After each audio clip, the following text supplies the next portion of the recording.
আচ্ছা, আপনার বাচ্চাটা তো মনে হয় অনেক বড় হয়ে গেছে, তাই না? কত বড় হয়েছে? ভর্তি করার মতো বয়স হয়েছে 6-7 বছর। স্কুলে ভর্তি করিয়েছেন? না স্যার, আচ্ছা আচ্ছা। ফিনান্সিয়াল ক্রাইসিসের জন্য স্যার এখনো পেরে ওঠেনি। আচ্ছা, আপনার বাচ্চার পড়াশোনার খরচ যা লাগে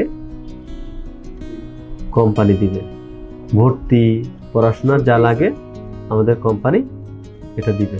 আচ্ছা, আপনার বাসা তো ফেনীতে, তাই না? ওখানে তো বন্যা হলো, আপনার বাড়ির কি অবস্থা?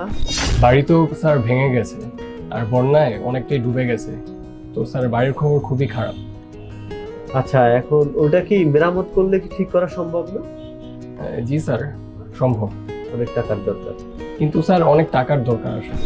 আচ্ছা, আপনার বাড়ি মেরামত বাবদ যা টাকা পয়সা খরচ হয় আমাদের কোম্পানি থেকে যতটুকু সম্ভব আপনাকে দেওয়া হবে।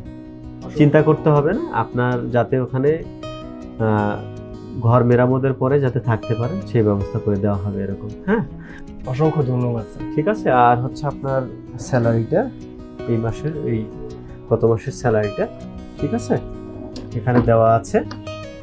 আর ওবি সিগনেচার করাই নাও। কিভাবে যে আপনাকে ধন্যবাদ জানাবো আমার নিজের ভাষা প্রকাশ করতে পারতেছি না। ঠিক আছে, যাই হোক, এটা হচ্ছে আপনার কর্মফল। আমরা প্রত্যেকেই কর্মফলকে বিশ্বাস করি। জি স্যার। ওকে, জি। ঠিক আছে।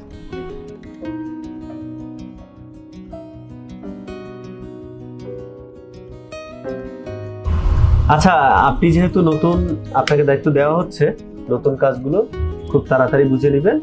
আর যদি অসুবিধা হয় আমি তো আছি, ঠিক আছে? তাহলে আসেন এখন। হ্যাঁ, ওয়ালাইকুম আসসালাম।